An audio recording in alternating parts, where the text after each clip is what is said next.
Abra sua Bíblia em Êxodo, no livro de Shemot, capítulo 25, versículo 10. Anote aí, Êxodo 25, 10. Vamos já aos versículos bíblicos que falam sobre a Arca da Aliança. Temos muita informação. Êxodo 25, 10 diz assim: também fará uma arca de madeira de cetim, ou de acácia, como dizem algumas versões. O seu comprimento será de 2,5 côvados e a sua largura de 1,5 côvado e de 1,5 côvado a sua altura, e cobri-las de ouro puro por dentro e por fora. Agora o 11, tá bom? Anote aí o 11 também.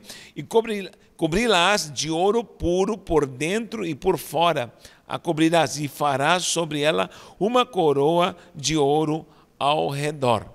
Tá bom? Então temos aí os dois versículos em Êxodo 25, 10 e 11, a ordenança de Deus para Moisés para fazerem esta mobília. Era um móvel santo consagrado ao Senhor e era muito importante para que Israel estivesse conectado com Deus. Onde se deixava a Arca da Aliança? Se deixava no lugar santíssimo. Já vou falar sobre isso. E ela estava sempre presente nas batalhas, estava presente nas conquistas. Quando o povo de Deus avançava, os levitas coatitas carregavam ela no ombro, não podia ser carregada como os meraritas e os gersonitas carregavam colunas, cortinas, em carroças. Você pode comprovar isso na palavra do Senhor, somente no ombro, como assim também os utensílios dentro do tabernáculo não podiam ser carregados de qualquer maneira.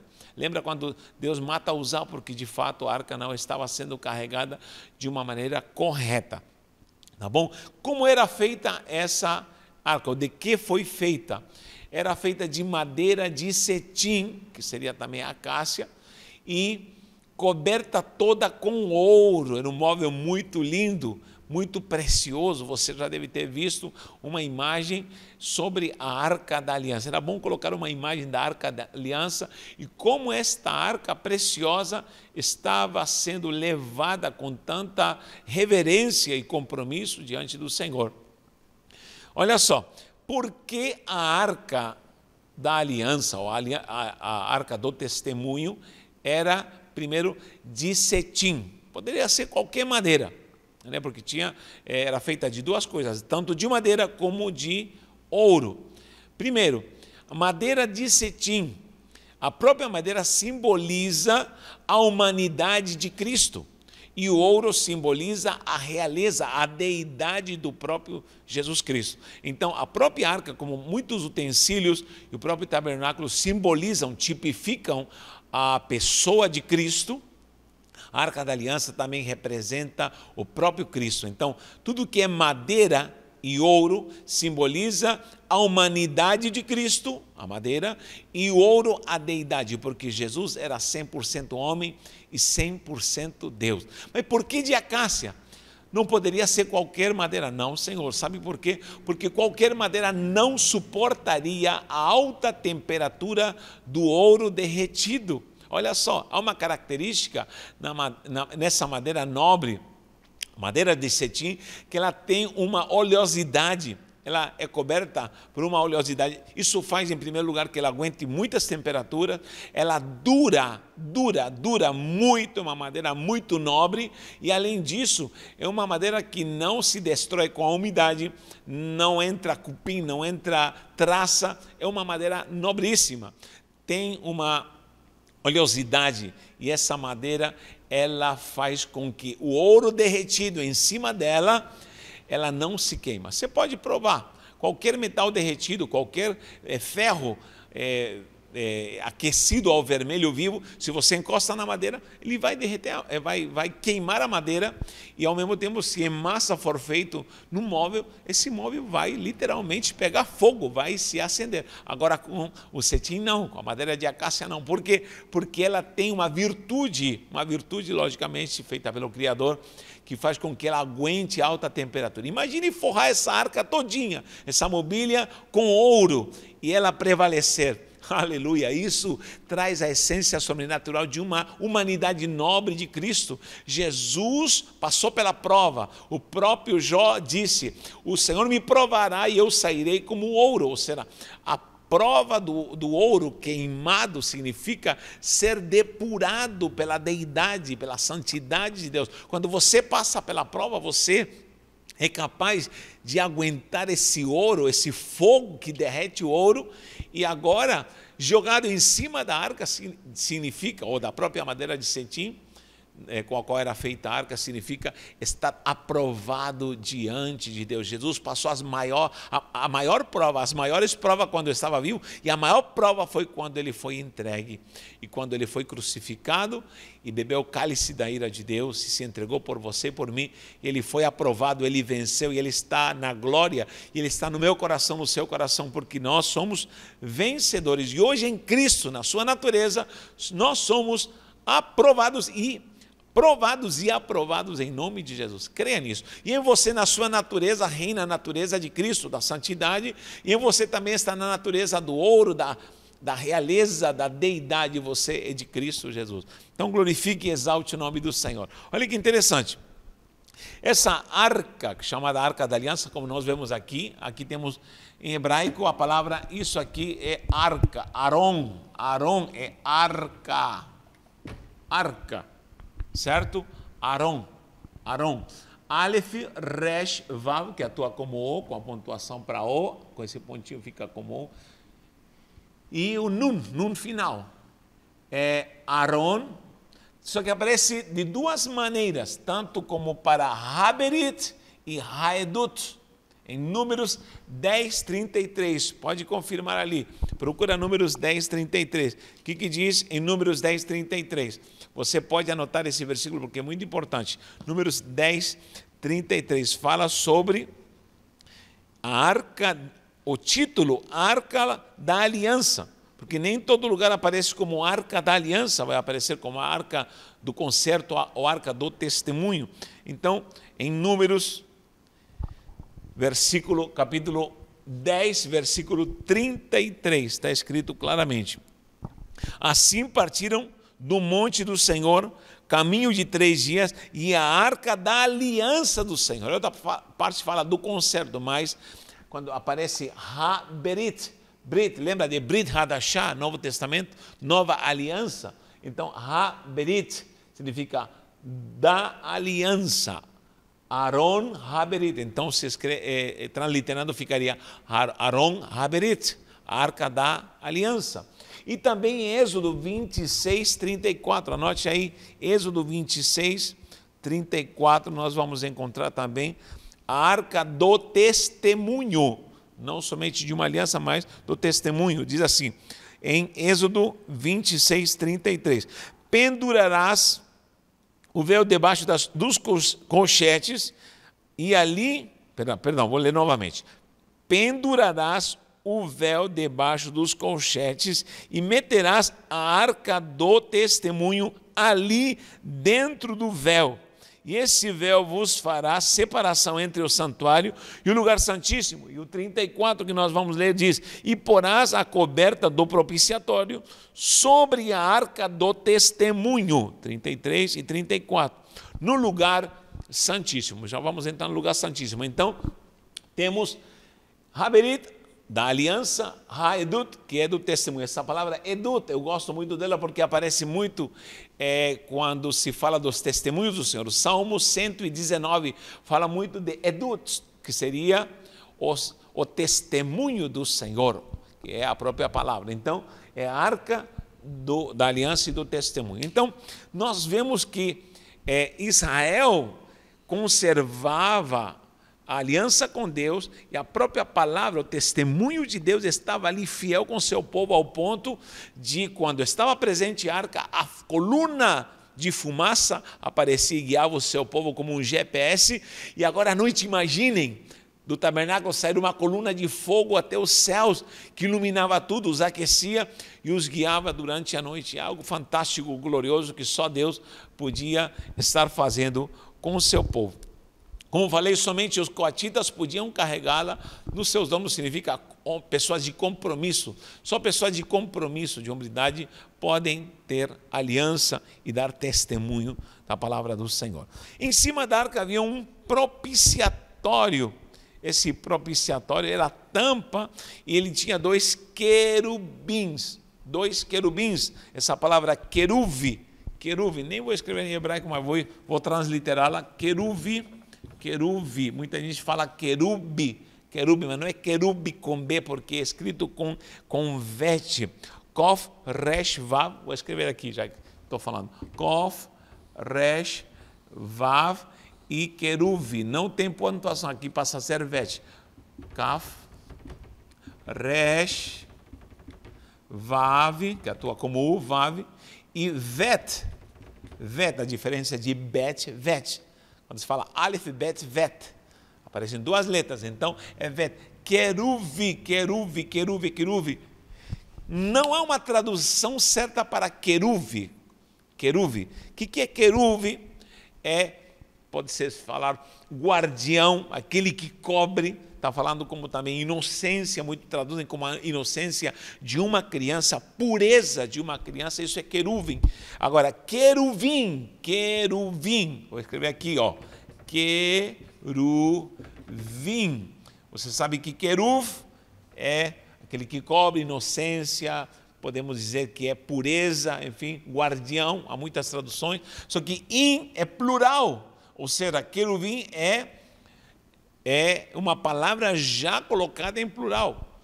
Não podemos falar queruvim, um queruve. E queruvim são dois. Então, queruvim, e se pronuncia queruvim, não querubim. Queruvim é plural. Tudo que é in. El é Deus. Elohim poderia se traduzir Deus plural.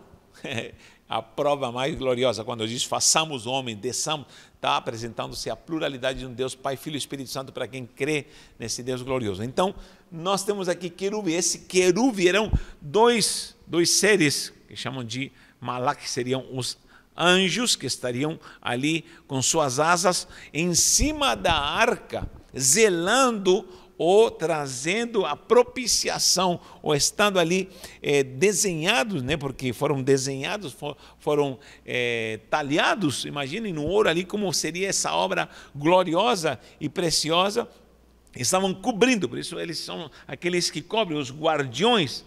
Por que são guardiões? Porque de fato sempre os querubim são colocados para agir, para guardar. Lembra em Gênesis?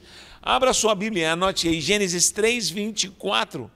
Anote aí, Gênesis 3:24. O que acontece em Gênesis 3:24? Você lembra quando o homem e a mulher pecaram e foram destituídos do jardim, ali no Éden, e eles não tiveram mais direito a voltar. E Deus disse para que ele não volte como a da árvore da vida e fique um pecador eterno, com vida para sempre, vamos expulsá-lo. E foi colocado fora do Éden. Olha o que diz o 24, anote aí, 3:24 de Gênesis. E havendo lançado fora o homem, pôs queruvins ao oriente do jardim do Éden, e uma espada inflamada que andava ao redor para guardar o caminho da árvore da vida. Meu Deus! Então, o querube é aquele que guarda. Você percebe que o jardim foi colocado no oriente. Você pode ver aqui que também diz aqui, no oriente do jardim, quando os expulsou, colocou também querubins no oriente, e justamente a porta do tabernáculo dava em direção para o oriente. Quando o sacerdote fazia sacrifícios, e no propiciatório em cima da arca, era em direção do oriente, diz Levítico. Então, há um mistério no oriente, esse é outro tema, mas vou falar um dia sobre o mistério do oriente e a necessidade de olharmos a orientação, por isso a palavra orientar vem do oriente. Então, nós precisamos entender que esse mistério era glorioso e estava esta arca dentro do Santo dos Santos. Deus expulsou o homem ali do jardim e colocou querubim, guardiões, para não voltarem, com a espada de fogo. Olha só, quem quisesse entrar agora no jardim para pegar da árvore da vida, tinha que passar por querubim e tinha que ser traspassado pela espada. E eu vou lhe falar, nós voltamos à glória do jardim, nós voltamos à essência sobrenatural com Deus, porque o primeiro Adão foi expulso, só que o último Adão, que é Jesus, ele nos trouxe de volta à glória. Entramos novamente ao Santo do Santo, diz a palavra em Hebreus.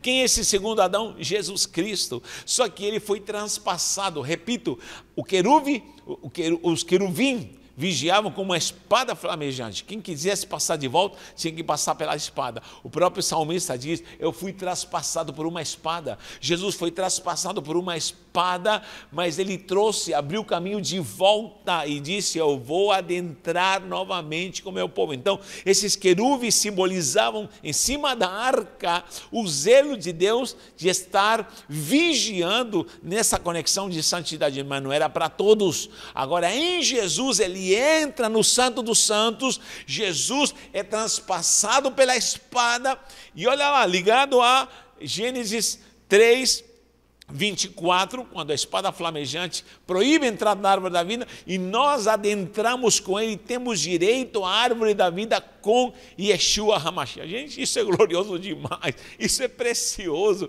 Quem não sente alegria com isso não conhece o que estamos falando, não entende o que estamos falando. Agora quem conhece, dá um glória aí, exalte o nome do Senhor. Sabe por quê? Porque Jesus foi transpassado pela espada por você e por mim, e nos levou ao santuário, ao Santo dos Santos, nos levou diante da presença de Deus. Ele ultrapassou os querubins e estamos na presença dessa glória santa diante do Senhor.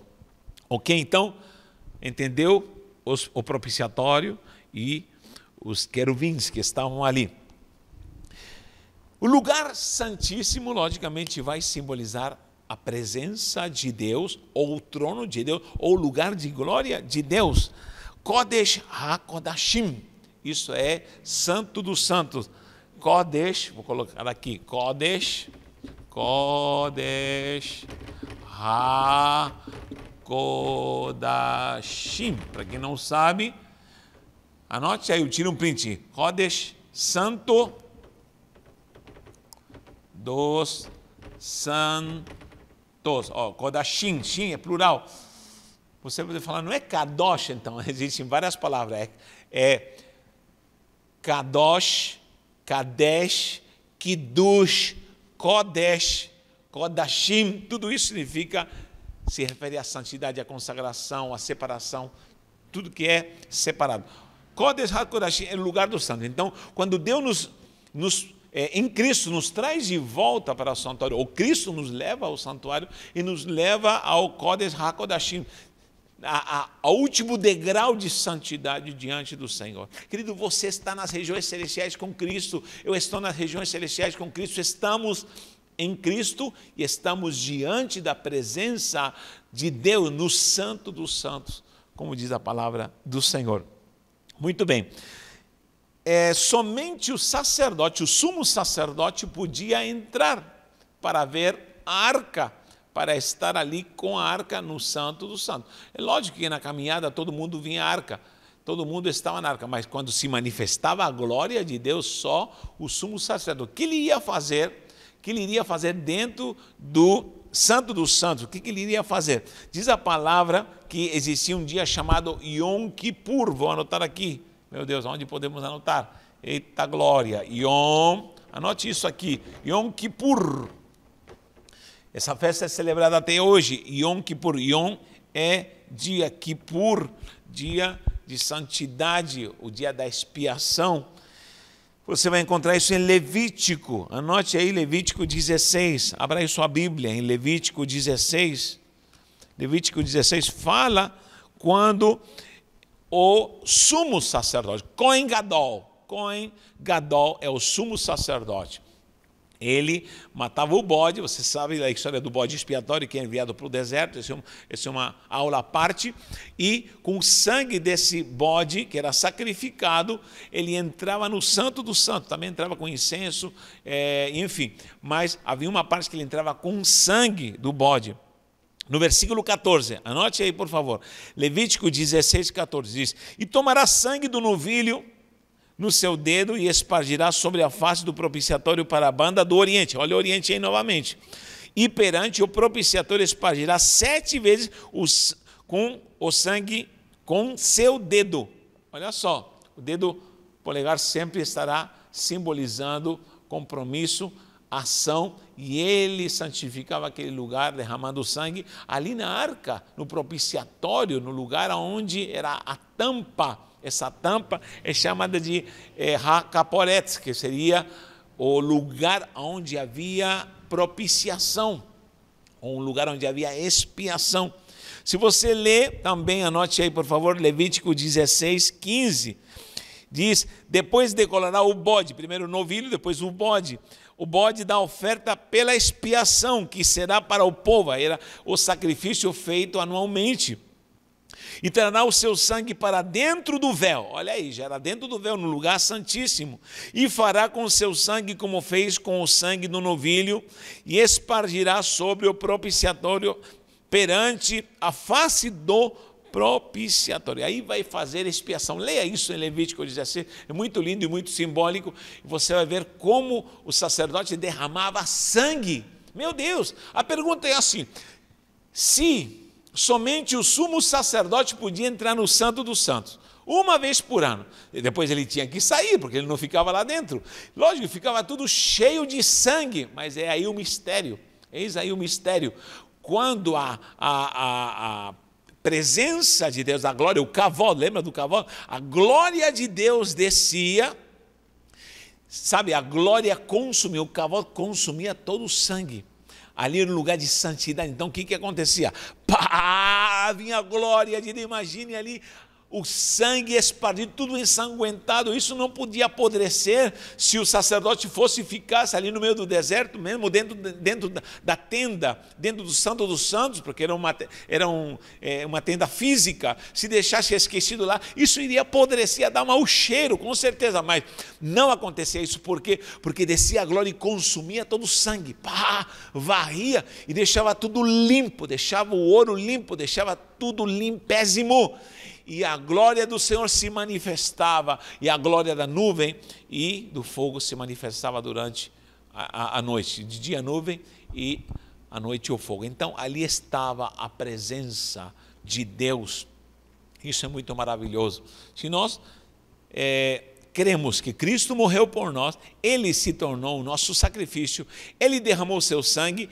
Só que isso tinha que ser feito sempre na liturgia judaica. Agora, de uma vez por todas, Cristo fez o seu sacrifício eternamente, e estamos eternamente com Cristo no lugar santíssimo, tá bom? Hakaporetz, que seria a tampa da expiação. Agora, para terminar, o que havia dentro, você pode ver que em Êxodo 25, 16, abra aí em Êxodo 25, 16. O que diz Êxodo 25, 16? Anote aí, por favor. Êxodo 25, 16. Diz assim: depois porás na arca, ou seja, dentro da arca, o testemunho que eu te darei. Até agora está uma incógnita, qual foi o testemunho que Deus deu para Moisés colocar dentro da arca. Mas Hebreus, o escritor de Hebreus, revela isso em Hebreus capítulo 9, 4. Anote aí, Hebreus 9, 4. O que diz Hebreus 9, 4? Diz que havia 3 coisas declarando o que estava dentro do propiciatório, dentro da arca da aliança, tirando a tampa do propiciatório. Dentro dela estava lá, em Hebreus 9, 4, o seguinte, diz, que tinha o incensário de ouro, a arca, um incensário de ouro, vou ler novamente, que tinha um incensário de ouro e a arca do concerto, coberta com ouro toda em redor, em que estava o vaso de ouro que continha o maná, então tínhamos maná, a vara de Arão, que tinha florescido, e as tábuas do concerto, as tábuas da lei. Então havia 3 coisas. Vou anotar aqui, Hebreus 9,4, estava escrito que havia... Meu Deus, acabou o espaço aqui. Vou tirar aqui Hakodesh. Meu Deus, não tiro o Santo dos Santos. Continuamos no Santo dos Santos, mas somente vamos apagar a letra aqui. Primeiro, o que havia dentro da arca? Maná. 2, estão as tábuas da lei. Vou colocar aqui lei para abreviar. Lei. Vamos fazer bonitinho se alguém quiser tirar um print aí. Que minha letra já é misturada de chileno, espanhol, português, hebraico e um pouquinho de grego. Então, fica complicado. Então, maná, as tábuas da lei e também a vara de amendoeira. Vou colocar aqui, amendoeira. Amendoeira. Olha que coisa linda. Maná, lei, vara de amendoeira. Quando a gente tem esses três elementos, isso se refere à palavra de Deus, a própria palavra de Deus. Sempre ensino isso. Isso é muito precioso. Por quê? Porque a palavra vem em três dimensões. Em três dimensões. Quando nós falamos de maná, vamos falar da palavra como alimento, alimento. A lei como ordenança, ordenança. E terceiro amendoeira é promessa, promessa. Olha só. Toda pessoa que quiser usufruir da palavra, a Arca da Aliança está trazendo isso. Cristo é a palavra, a própria Arca é Cristo, a Arca da Aliança é Cristo, e a palavra é Cristo. E o testemunho de Cristo está dentro da própria Arca da Aliança. A palavra como alimento, como ordenança e promessa. Alimento significa você todo dia tem que se alimentar. Você quer viver a palavra, você todo dia tem que se alimentar da palavra. Pessoas que não se alimentam, não meditam nela de dia e de noite, não terão nutrição espiritual o suficiente. Por que eu me empenho em gravar esse vídeo aqui? Primeiro, para você entender o que é a palavra, porque sabemos tão pouquinho, conhecemos tão nada, somos tão insignificantes, que um grãozinho de areia da palavra, eu sei que está te edificando. Isso é necessário no dia a dia. Você tem que procurar com Deus a revelação e a glória do Senhor para poder se alimentar, se nutrir, seja alimentado em nome de Jesus. Segunda coisa, as tábuas da lei estavam dentro da arca, que significa ordenança. Muita gente quer se alimentar, mas o que acontece? Há ordenanças aqui que você vai ter que cumprir. Porque não adianta só se nutrir, que meditação linda da palavra de Deus. Isso é válido, você se alimentar. Olha, esquadrinhei hoje, que coisa maravilhosa. Mas vai chegar a hora de cumprir, porque o que não cumpre a palavra, não adianta nada, não há frutificação. Então, você vai ter que cumprir ordenanças, você vai aprender a perdoar, você vai ter que aprender a fazer a obra de Deus, você vai ter que aprender a obedecer, a se santificar, você vai ter que aprender, meu Deus, tanta coisa que temos que fazê-la, porque é ordenança do Senhor. Então, você tem que obedecer. E terceiro, promessa, porque nem tudo é exigência, mas chega uma hora da promessa, onde Deus fala assim, há promessa para porque você guardou a palavra e você se nutriu dela. Então, a palavra é promessa. Por que a palavra amendoeira simboliza promessa? Por quê? Porque essa palavra em hebraico, anota aqui, é shoked, ou shaked. Shoked é amendoeira. E essa palavra shoked significa velar. Velar, aquela que vela, velar. Ou seja, a palavra amendoeira em hebraico é aquela que vela. Lembra quando Deus perguntou para Jeremias, o que vê Jeremias? Procure lá em Jeremias capítulo 1, quando aparece, o que vê Jeremias? Eis que vejo uma vara de amendoeira. Deus fala, viste bem Jeremias, porque eu velo para cumprir minhas promessas. Então, a vara de Arão, que era um cajado, ele floresce milagrosamente e traz flores. Você já pensou um cabo de vassoura, uma madeira, um pé de uma mesa na sua casa começar a brotar brotos e ainda dar frutos? Meu Deus! Pois bem, assim aconteceu com o cajado de Arão e essa vara, estando seca, brotou miraculosamente. Quem crê em milagre acredita nisso. Deus está falando, mesmo que haja sequidão na sua vida, minhas promessas eu velarei para cumpri-las. Você vai receber a glória da promessa se você principalmente se alimenta e se você cumpre as ordenanças do Senhor. A palavra choque é velar. Por quê? Porque justamente a amendoeira é a primeira árvore que floresce depois do inverno. No inverno é que nem na minha terra, fica tudo desprovisto de folhas. Muito vento, inverno rigoroso, até com neve. Mas todo mundo passa no inverno e fala assim, acabou, acabou, acabou. Parece que Deus nunca mais se lembrará da gente. E depois, quando vai passando o inverno, para lembrar que voltará a primavera e a bênção virá novamente, a primeira árvore que floresce é a amendoeira. uma flor branca, com cor rosa, branca. Ela está dizendo, olhem para mim, eu sou o sinal de que Deus não se esqueceu do seu povo, e que o inverno vai passar, e que a promessa vai se cumprir. Nesse momento de pandemia, de susto, de crise financeira, parece que tudo acabou, né? Parece que tudo terminou. A gente anda meio deprimido, angustiado, e agora o que vai ser? Deus fala para você, calma, meu povo, minha promessa vai se cumprir na sua vida. Eu velo para cumprir as minhas palavras. E se você é uma pessoa que se alimenta da palavra com maná, se você é uma pessoa que vive na ordenança da autoridade da palavra do Senhor, você vai desfrutar da promessa em nome do Senhor. Que o Senhor te dê confiança para você viver a glória desta arca da aliança que é Cristo Jesus. Que você possa se nutrir, obedecer e viver as promessas em nome de Jesus. Que Deus te abençoe, um abraço e um beijo no coração.